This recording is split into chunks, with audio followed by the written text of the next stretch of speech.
Zijue nchi 10 duniani zenye wapiga kura kidogo na zinapiga kura ya mapema.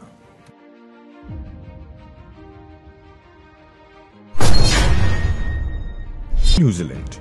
Idadi ya watu ni takriban milioni 5.1. Ingawa si idadi ndogo sana, New Zealand inaruhusu kura ya mapema kwa wapiga kura wote kuanzia wiki 2 kabla ya uchaguzi mkuu. Zanzibar. Idadi ya wananchi kwa mujibu wa sensa ya 2020 ni milioni 1,889,773. Mfumo wa kura ya mapema ni siku moja kabla ya uchaguzi mkuu, ambapo wapiga kura ni wafanyakazi wa tume ya uchaguzi na vyombo vya ulinzi na usalama. Estonia. Idadi ya watu ni takriban milioni 1.3. Estonia ni mojawapo ya nchi zilizoendelea kiteknolojia katika upigaji wa kura, ikiwemo kura ya mapema na hata kura ya mtandaoni e-voting. Mauritius. Idadi ya watu ni milioni 1.3. Mfumo wa kura ya mapema unaruhusiwa kwa watu wenye mahitaji maalum kama wafanyakazi wa uchaguzi na wagonjwa walioko hospitalini. Cape Verde. Idadi ya watu ni 600,000.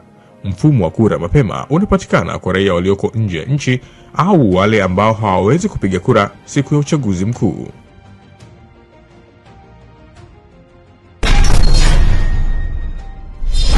Fiji ni nchi yenye wapiga kura waliosajiliwa takriban 600,000, lakini inatumia mfumo wa kura ya mapema kwa wanajeshi, polisi na watu wanaosafiri.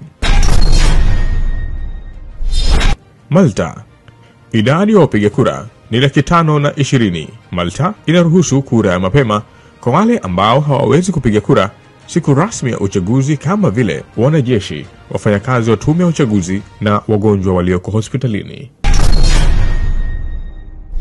Iceland. Idadi ya watu ni 370,000. Iceland ina mfumo wa kura ya mapema ambapo wapiga kura wanaweza kupiga kura wiki chache kabla ya siku rasmi ya uchaguzi mkuu. Barbados ni nchi ndogo ya Caribbean yenye idadi ya wapiga kura takriban 250,000. Inaruhusu kupiga kura mapema kwa vikundi maalum kama maafisa wa uchaguzi na wagonjwa. Na nchi iliyoshika namba 1, Seychelles. Idadi ya watu ni 100,000. Mfumo wa kura mapema unaruhusiwa kwa vikundi maalum, wafanyakazi wa uchaguzi, wanajeshi na raia walioko nje nchi. Hadi wakati ujao, kwaherini.